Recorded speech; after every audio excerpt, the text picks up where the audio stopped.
प्रकृति ने हमारे शरीर को 5 तत्वों से बनाया, लेकिन कलयुग के इंसानों ने उसमें एक तत्व और अधिक कर दिया, और वह पैसा। पैसों से सब चीजें नहीं खरीदी जा सकती, लेकिन पैसों से बहुत कुछ खरीदा जा सकता है। आज की ये कहानी आपको 5 ऐसी दुर्लभ और महत्वपूर्ण बातें बताएगी, जो यदि आपने स्मरण कर लिया और अपने जीवन में अमल कर लिया, तो वह मनुष्य कभी अपने जीवन में गरीब नहीं रह सकता, कभी उसे धन की कमी नहीं हो सकती। ये 5 बातें आपके जीवन में बहुत काम आने वाली हैं। इस कहानी में एक वृद्ध पक्षी है, जिसने बताया कि आखिर ये गरीबी रूपी अभिशाप हमें क्यों भोगना होता है। तो शुरू करते हैं आज की ये प्यारी सी कहानी। किसी जंगल में एक वृद्ध पक्षी और एक तोता एक ही वृक्ष में रहते थे। उन दोनों के बीच बहुत ही प्रेम था। तोता अक्सर दुनियादारी की बातें वृद्ध पक्षी को सुनाया करता था। जब भी तोते का मन नहीं लगता था, तो वह वृद्ध पक्षी से कहता था कि आज मुझे अच्छा नहीं लग रहा, कोई ऐसी कहानी सुनाओ जिससे मेरे मन को शांति मिले और कुछ ज्ञान प्राप्त हो। ऐसी कहानी सुनाओ जिससे दुनिया के लोग कुछ सीख सकें, क्योंकि ज्ञानी का धर्म है कि वो अपने ज्ञान से लोगों का भला करे, उनका मार्गदर्शन करे, उन्हें मुश्किल वक्त से निकलने का रास्ता बताए। तब वृद्ध पक्षी कहती है, हे तोता, मैं तुम्हें बहुत अच्छी कहानी सुनाती हूं। ये कहानी लोगों की गरीबी मिटा देगी, लोगों को धनवान बना देगी। तुम इस कहानी को ध्यान देकर सुनना। तब वृद्ध पक्षी तोते को एक बहुत ही ज्ञानवर्धक कहानी सुनाती है। वृद्ध पक्षी कहती है कि प्राचीन समय की बात है, किसी नगर में एक गरीब महिला रहती थी। उस गरीब महिला के 6 बेटे थे। वह महिला इतनी गरीब थी कि 2 वक्त की रोटी भी उसे ठीक से नसीब नहीं होती थी। उसका और उसके बेटों का कभी ठीक सा एक पेट नहीं भर पाता था। उसने अपने जीवन में कभी अच्छे वस्त्र नहीं देखे थे, कभी अच्छा भोजन नहीं देखा था। वह गरीब महिला अपने बेटों के साथ एक साहूकार के यहाँ नौकरी किया करती थी, और साहूकार उसे नौकरी के बदले में प्रतिदिन 3 पाइजो दिया करता था।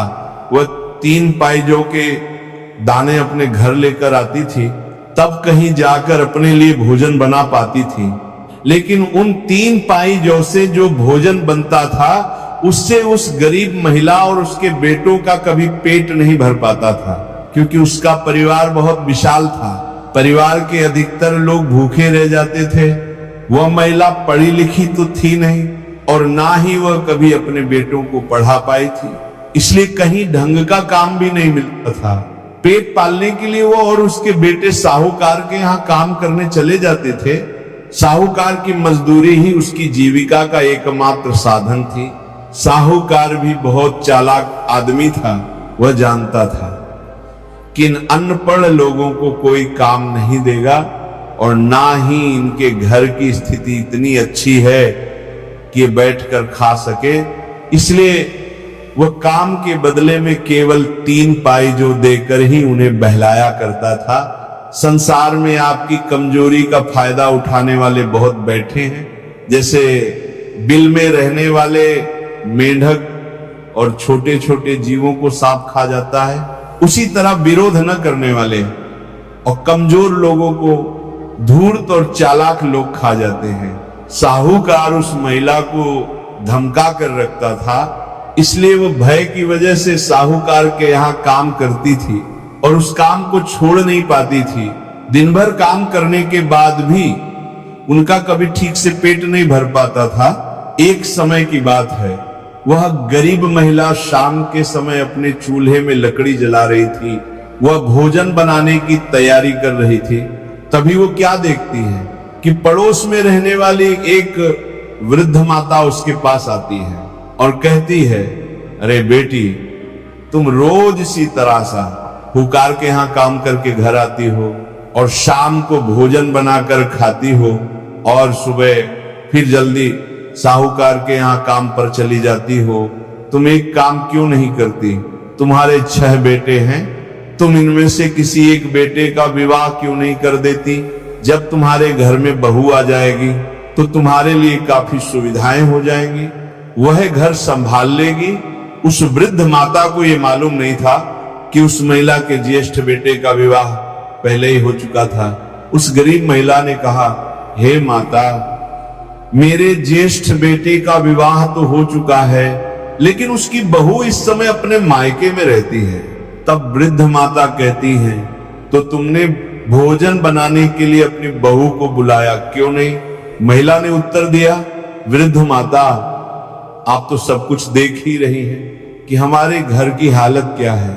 ना तो बारिश से बचने के लिए सिर पर छत है और ना ही लेटने बैठने के लिए कोई चारपाई नहीं है। बहू को बुलाकर हम उसे कहां रखेंगे?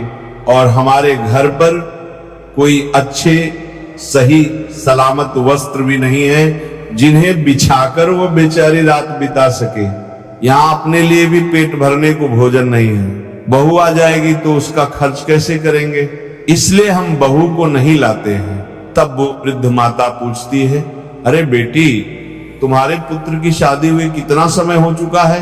तब वो गरीब महिला कहने लगी, अरे माता जी, हमारे पुत्र की शादी हुए पूरे 2 साल हो चुके हैं। माता जी ने फिर पूछा, जब 2 साल हो चुके हैं तो क्या तब से लेकर अब तक तुम्हारी बहू तुम्हारे घर पर नहीं आई? गरीब महिला ने सिर झुकाकर कहा, हाँ माता जी, वह मेरे घर पर अभी तक नहीं आई है, क्योंकि हमने उसे बुलाया ही नहीं। तब बुढ़िया कहती है, बेटी, तुम ऐसे कब तक परेशान रहोगी? इसलिए अपनी बहू को अपने घर बुलवा लो। उस महिला ने भारी मन से जवाब दिया, माता जी, हाँ, मैं माफ करना, हमारे पुत्र के पास भी सही सलामत वस्त्र नहीं है जो उन्हें पहनकर वो अपने ससुराल जाकर बहू को बुला लाए। तब वृद्ध माता जी ने धीरे से कहा, अगर ऐसी बात है तो तुम चिंता मत करो, मेरे घर से मेरे बेटे के वस्त्र ले जाओ और उन्हें पहनाकर तुम अपने बेटे को भेज दो। और वह माता जी उस गरीब महिला को अपने साथ लेकर अपने घर गई, अपने बेटे के वस्त्र निकाल कर लाई और उन्हें देते हुए बोली, इन वस्त्रों को ले जाओ, अपने बेटे को पहना दो और उससे कहना कि वह ससुराल जाकर अपनी बहू को बुला लाए।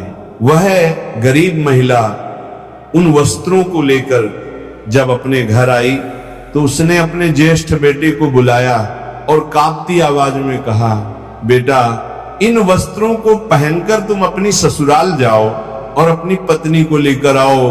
इधर वस्त्र पहनकर वह युवक अपनी ससुराल पहुंचा और उसके ससुराल वालों ने जब उसे देखा तो उसका खूब सेवा सत्कार किया। 2 दिन तक वह वहां रुका, फिर वह अपनी पत्नी को लेकर अपने घर की ओर चल दिया। लेकिन जब वह अपने गांव के पास पहुंचा तो उसके मन में एक विचार उठा, हमारे घर पर तो टूटी हुई चारपाई है, घर की हालत बहुत खराब है। अगर मेरी पत्नी इस हाल में घर में गई तो मुझे शर्म के कारण सिर झुकाना पड़ेगा। और तब उसने मन ही मन सोचा, चलो पड़ोस वाली माता जी के घर पर ही अपनी पत्नी को ठहरा देता हूं। इतना सोचकर वो अपनी पत्नी को लेकर उस वृद्ध माता जी के घर गया और अपनी पत्नी को वहीं ठहरा दिया। फिर अकेला अपने घर चला आया। उस पत्नी को यह पता नहीं था कि ये घर उसका नहीं है, बल्कि उसके पति ने उसे किसी और के घर में ठहराया है। रात भर वह पत्नी उस वृद्ध माता जी के घर में रही। घर बहुत अच्छा बना हुआ था। वह समझ रही थी कि यही उसका ससुराल है, लेकिन एक बात उसे बार बार परेशान कर रही थी कि उसका पति उसे यहां छोड़कर कहा वो चला गया। सुबह हुई, इधर गरीब महिला अपने बेटों के साथ साहूकार के यहां मजदूरी करने चली गई और उधर वृद्ध माताजी सोचने लगी, वह युवक अपनी पत्नी को यहां छोड़कर गया था, लेकिन अब तक उसे लेने क्यों नहीं आया। 2 दिन तक माताजी ने इंतजार किया। जब वहां नहीं आया तो माताजी ने मन में कहा, चलो मैं ही इस बहू को उसके घर पहुंचा देती हूं। और माताजी ने बहू से कहा, अरे बहू, लगता है तुम्हारा पति तुम्हें लेने नहीं आएगा, चलो मैं ही तुम्हें तुम्हारी ससुराल ले चलती हूं। माताजी की बात सुनकर वह बहू एकदम चौंक गई और बोली, ससुराल? कैसा ससुराल? जिस घर में मैं रह रही हूं, क्या वो मेरा ससुराल नहीं है? तब वृद्ध माताजी ने पूरी बात समझी और बिना कुछ कहे उस बहू को लेकर उसके असली ससुराल पहुंची।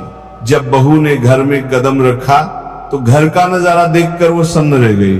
जगह जगह चूल्हे बने हुए थे, हर चूल्हे में राख भरी थी, राख घर के कोने कोने में बिखरी थी। उसने चारपाई की ओर देखा, चारपाई टूटी हुई थी, बिस्तरों पर धूल जमी हुई थी, छत आधी टूटी हुई थी, दीवारें धुएं से काली पड़ चुकी थी, बर्तन इधर उधर बिखरे थे। अपने ससुराल का यह हाल देखकर बहू की आंखों से आंसू बहने लगे। वो वहीं बैठ गई और फूट फूट कर रोने लगी। इधर माताजी उसे घर पर छोड़कर चुपचाप अपने घर लौट आई और वह बहू अकेली उसी घर में बैठी अपनी किस्मत को कोसने लगी। काफी देर तक वो रोती रही, फिर धीरे धीरे उसने अपने आंसू पोंछे और मन ही मन कहा, अब चाहे रोऊं या हंसूं, रहना तो मुझे इसी घर में है, क्योंकि मेरा विवाह इसी घर में हुआ है। चतुर और बुद्धिमान थी वह, मन में सोचने लगी कि अब इस तरीके से रोने से कोई काम चलने वाला नहीं है, मुझे ही कुछ करना होगा। तब उस बहू ने बुद्धिमानी से काम लिया, वो घर की हालत ठीक करने में लग गई। बुद्धिमान लोग मुश्किल वक्त में भी घबराते नहीं हैं, बल्कि अपनी बुद्धि से काम लेकर स्थिति को अपने अनुकूल बना लेते हैं। बड़ा वह बहू वहां से उठती है और जितने घर में चूल्हे बने हुए थे उन सभी चूल्हों को एक एक करके फोड़ देती है और उन चूल्हों में से एक चूल्हा रहने देती है और फिर घर के सभी बिस्तरों को अच्छी तरह से साफ करती है, सारे बर्तनों को धोकर एक जगह रखती है। काली काली जो दीवारें थी उनकी पुताई करके उन्हें साफ सुथरा बना देती है। इस तरह से सफाई के उसने अपने घर की सूरत ही बदल दी। इसीलिए तो स्त्री को घर की लक्ष्मी कहा जाता है, स्त्री ही घर की शोभा होती है। इधर वह बहू उस टूटे फूटे नरक जैसे घर को साफ सुथरा बना देती है। उसे काम करते करते शाम हो जाती है और वह अपने पति के आने का इंतजार करती है। काफी अंधेरा हो गया था, लेकिन उसका पति अपने भाइयों के और अपनी माता के साथ अभी तक लौटकर घर पर नहीं आया था। तो वह बहू घबराने लगती है और सोचती है कि मैं इस घर में अकेली हूं, मेरा पति अभी तक नहीं आया है, कहीं कोई दुष्ट आदमी मेरे घर में ना घुस आए। उसके मन में इस तरह की बातें चल ही रही थी। तभी वो क्या देखती है कि उसकी सास अपने बेटों के साथ घर के अंदर आती है। जब वे घर में घुसते हैं तो घर के अंदर का नजारा देखकर दंग रह जाते हैं। उन्होंने देखा कि घर का तो हुलिया ही बदल गया है। वह अपनी बहू से जाकर पूछती है कि बहू, ये तुमने क्या किया? अपने घर में इतने सारे चूल्हे थे, तुमने उन चूल्हों को क्यों फोड़ दिया? तब वह बहू कहने लगी, माँ जी मुझे माफ करना, आज से केवल इस घर में एक ही चूल्हा रहेगा और सभी के लिए मैं ही भोजन बनाकर दूंगी। किसी को अलग चूल्हे में आग जलाने की जरूरत नहीं है। बहू की ऐसी बातें सुनकर उसकी सास और उसके देवर सब बहुत प्रसन्न हो जाते हैं। उसके बाद जो 3 पाइजों के दाने साहूकार ने उसे दिए थे वह उसने अपनी बहू को दे दिए। बहू ने उनसे भोजन तैयार किया और सबको भोजन कराया, लेकिन उस भोजन से उनमें से किसी का भी पेट ठीक से नहीं भर पाया। वह बहू 2 दिन तक इसी तरह से उन्हें भोजन बनाकर देती रही, लेकिन वह भोजन उनके लिए पर्याप्त नहीं हो पाया। जैसे ही 3रा दिन हुआ तब उसने अपनी सास से कहा, माँ जी आप रोजाना उस साहूकार की मजदूरी करने जाती हो और वह साहूकार आपको रोज 3 पाइजों के दाने देता है। इन 3 पाइजों से हमारा गुजारा नहीं हो पा रहा है। आज आप जब साहूकार के पास काम करने जाओ तो शाम के समय जब साहूकार आपको 3 पाइजौ दे तो उससे कहना कि इन 3 पाइजौ से हमारा गुजारा नहीं चलता, हमें कम से कम 3 गुना जौ और दीजिए, नहीं तो हम कल से काम पर नहीं आएंगे। बहू की बात सुनकर वह गरीब महिला कहती है, अरे बहू तुम नहीं जानती, वह साहूकार बहुत ही कंजूस और दुष्ट है। अगर मैं उससे कहूं कि मुझे 3 गुना ज्यादा बढ़ाकर दे दो तो वह सनकी है, कहीं हमें मारने ना लग जाए। इसी वजह से मेरी उससे कहने की हिम्मत नहीं होती। बहू ने जवाब दिया, माँ जी आप परेशान मत होइए, आप जाकर कम से कम उससे ये बात कहकर तो देखिए, क्योंकि कई बार आदमी अपनी ही कमजोरियों की वजह से स्वयं को मिलने वाले लाभ से वंचित रह जाता है। उस समय वह अपने ही दिमाग से दूसरे के दिमाग को सोचता है और उन्हीं बातों को सोच सोच कर वह मनुष्य घबराता रहता है और उसी भय से स्वयं को मिलने वाले लाभ से वंचित कर देता है। बहू ने समझाया कि देखो माँ जी, आप ये बात साहूकार से जरूर कहना, वो आपसे कुछ नहीं कहेगा, वो आपसे कुछ नहीं कहेगा। अगला दिन होता है, वह गरीब महिला अपनी बहू के कहने पर साहूकार के यहाँ काम पर जाती है। पूरे दिन साहूकार का काम करती है और शाम के समय 3 पाई जौ के दाने लेकर जब साहूकार आता है और उसे देता है तो वह कहती है, साहूकार आप इतने दाने मुझे देते हो, इन जौ के दानों से हमारा गुजारा ठीक से नहीं हो पाता, इसके 3 गुना दाने हमें और बढ़ाकर दे दिया करो, हमारा परिवार बहुत बड़ा है, अब तो हमारे घर में हमारी बहू भी आ गई है। उस महिला के इतना कहने पर साहूकार ने 3 गुना और बढ़ाकर उसे अनाज दे दिया। उस अनाज को लेकर वह गरीब महिला प्रसन्न होती हुई अपने घर चली जाती है। उसके बाद उस बहू ने उस अनाज को पीसकर भोजन बनाया और उस दिन सभी लोगों के पेट अच्छी तरह से भर गए। अब तो कुछ दिन तक इसी तरह से सब कुछ चलता रहा। एक दिन बहू ने फिर अपनी सास से कहा, माँ जी आज जब आप काम पर जाओ तो साहूकार से फिर से कहना कि वह अनाज की मात्रा और बढ़ा दे, हमारे घर के लिए पर्याप्त नहीं हो रहा है।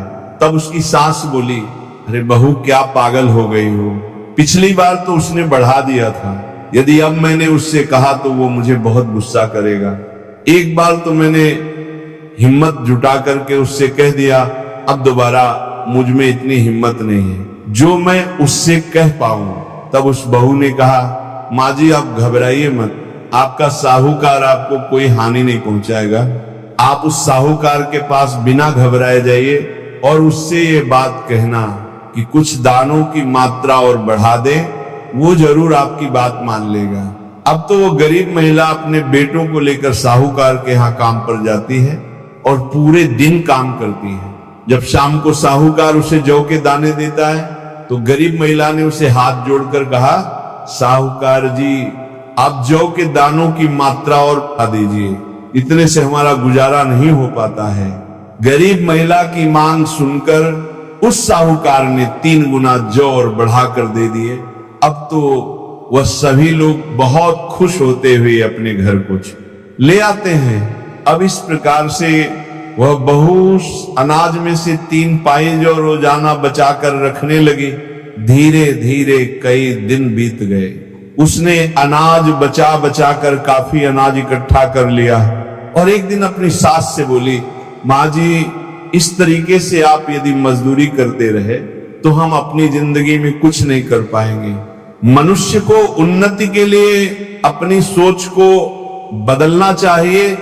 जो अपनी सोच को कुएं के मेढक की तरह रखता है वह कभी तरक्की नहीं कर पाता, उसका जीवन केवल गुलामी करने में निकल जाता है। छोटी सोच मनुष्य को गरीबी के दलदल से बाहर नहीं निकलने देती।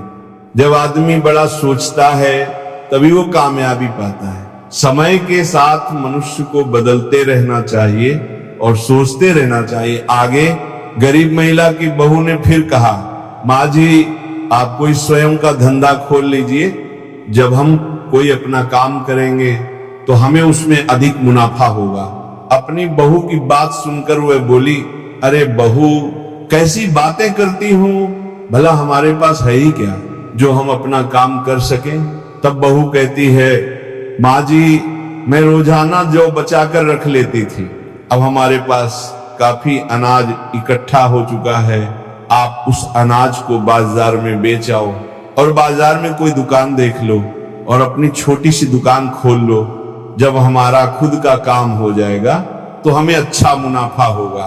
गरीब महिला बोली, बहू तुम कहती तो ठीक हो, लेकिन अगर ये बात साहूकार को पता चल गई तो वह हम पर बहुत गुस्सा करेगा। बहू ने शांत स्वर में कहा, माँ जी आप साहूकार के गुलाम नहीं हो, हमारी मर्जी, हम काम करें या ना करें। उस गरीब औरत ने वैसा ही किया जैसा उसकी बहू ने बताया था। इसीलिए उस दिन से साहूकार के काम पर जाना बंद कर दिया और बाजार में एक दुकान देख ली और वह अनाज बेचकर महिला ने अपनी एक दुकान खोल ली।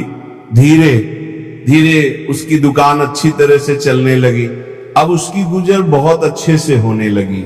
शाम को जब वह दुकान से लौटकर अपने घर आती और अपने परिवार के साथ बैठकर प्रेम से भोजन करती, तो एक दिन बहू ने फिर उसे एक बात बताई।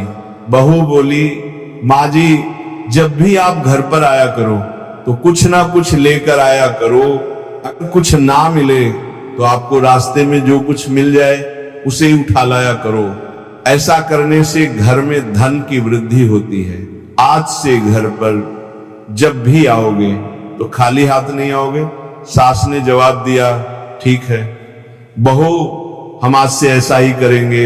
इधर अगला दिन हुआ और वह गरीब महिला अपनी दुकान पर पहुंची। अपने सभी बेटों के साथ पूरे दिन दुकान पर रहती और शाम को जब घर पर आती तो कुछ ना कुछ लेकर आती। चाहे रास्ते में उसे कागज ही मिल जाता तो वह उसे ही उठा लाती। बहू उस चीज को ठीक से कोने में संभाल कर रख देती। इस तरह से कुछ दिनों तक ऐसा ही चलता रहा।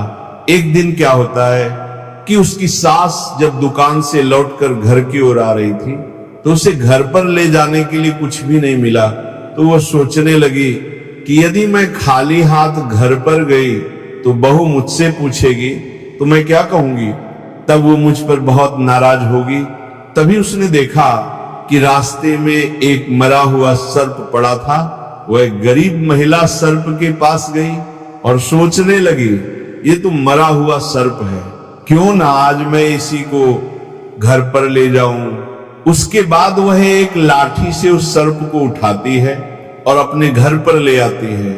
इधर जब उसकी बहू देखती है कि उसकी सास एक मरे हुए सर्प को घर में लाई है तो वही कहती है, अरे माँ जी आज आप ये क्या ले आई हो, ये तो सर्प है, ये कोई घर में लाने की चीज नहीं है। सास ने कहा, अरे बहू तुमने ही तो कहा था कि कुछ ना कुछ लेकर आया करो, खाली हाथ मत आया करो।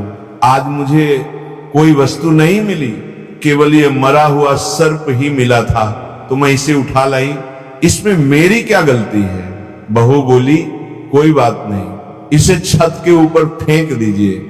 उस बहू ने उस मरे हुए सर्प को अपनी छत के ऊपर फेंक दिया और समय अपना खेल खेलने लगा। एक दिन उसी नगर के राजा की रानी का एक कीमती हार एक चील लेकर आकाश में उड़ गया। वह चील उस हार को लेकर आसमान की ऊंचाइयों से उड़ता हुआ ठीक उसी बहू के घर की छत के ऊपर से गुजरा। चील की नजर नीचे पड़ी और छत पर पड़ा हुआ वो मरा हुआ सर्प दिखाई दिया। चील जो कीमती हार लेकर उड़ रहा था, वह हार उसने वही छत पर छोड़ दिया और उस मरे हुए सर्प को उठाकर आसमान की ओर उड़ गया। इधर अगले दिन वह बहू अपने कपड़े सुखाने के लिए छत पर पहुंची और तभी उसकी नजर उस हार पर गई। वह हार को उठाती है और उस कीमती हीरे के हार को देखकर उसका मन प्रसन्नता से भर जाता है। उसने वह हार अपनी संदूक में छुपा कर रख दिया। इधर पूरे नगर में ये बात फैल गई कि रानी का हार एक चील लेकर उड़ गया है। राजा ने पूरे नगर में घोषणा करवा दी और अपने सैनिकों को चारों दिशाओं में भेज दिया कि पता करो वह चील उस हार को लेकर कहां गया। वह हार जिस व्यक्ति को मिल जाए वह तुरंत राज दरबार में पहुंचाए। वह हार हमारी रानी का है। जो कोई उस हार को पहुंचा देगा उसे हम बहुत सारा इनाम देंगे। सारा शहर उस हार की तलाश में लग गया। लेकिन इधर वह बहू सब कुछ जानते हुए भी चुप रही। कई दिन बीत गए, राजा इंतजार करता रहा, लेकिन कोई भी उस हीरे के हार को लेकर नहीं आया। अब राजा का धैर्य टूटने लगा, गुस्सा उसकी आवाज में उतर आया। राजा अपने सैनिकों और मंत्रियों से कहता है, जल्दी से पूरे नगर में एक खबर फैला दो कि अगर वह हार किसी के पास मिला और किसी के घर में रखा पाया गया तो राजा उसे कठोर दंड देंगे। ये खबर जब उस गरीब महिला तक पहुंची तो उसका हृदय कांप उठा। वो अपनी बहू से कहती है, बहू, राजा का हार चोरी हो गया है। पहले तो राजा ने इनाम की घोषणा की थी, लेकिन अब सजा की बात कही जा रही है। बहू तो जानती थी कि वह हार उसी के पास है, लेकिन उसने अपनी सास को कुछ नहीं बताया। बहू ने धीरे से कहा, माँ जी, आप एक काम करिए, एक झूठ मूठ की पत्थरी लेकर राजा के दरबार में जाइए ज्योतिषी बनकर, और राजा के सामने पत्री खोलकर कहना कि आपका कीमती हार आपके महल के पीछे कचरे के ढेर में है। बहू की बात सुनकर वो महिला घबरा गई और कांपती आवाज में बोली, बहू, तुम पागल हो गई हो क्या? मैं उस हार के बारे में जानती तक नहीं। अगर मैं राजा के सामने झूठ बोलूंगी तो राजा मुझे दंड देगा। बहू ने शांत स्वर में कहा, माँ जी, आप घबराती क्यों हैं? मैं जो कह रही हूं आप वही करिए, क्योंकि आज तक आप मेरे बताए हुए रास्ते पर चली हैं और कभी पछताया नहीं। आखिरकार उस गरीब महिला ने विश्वास कर लिया और वह झूठ मूठ की ज्योतिषी बनकर पत्री लेकर राजा के दरबार में पहुंच गई और राजा से कहा, महाराज, मैं एक बहुत विद्वान ज्योतिषी हूं। मैंने आपके हार का पता लगा लिया है। आपका हार आपके महल के पीछे कचरे में है। राजा ने जब ये सुना तो तुरंत अपने सिपाहियों को बुलवाया और कहा, जाइए महल के पीछे जो कचरा है उसमें हार ढूंढिए। लेकिन राजा के सिपाहियों के पहुंचने से पहले वह बहू चुपचाप राजा के महल के पीछे गई और वह हार वहां कचरे में फेंक दिया और बिना किसी को बताए अपने घर लौट आई। इधर सिपाहियों को वह हार मिल गया। वे हार लेकर राजा के पास पहुंचे।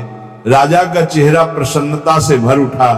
वह उस गरीब महिला से कहता, हाय, तुमने हमारा हार बता दिया है, इसलिए हमसे तुम कोई भी वरदान मांग लो।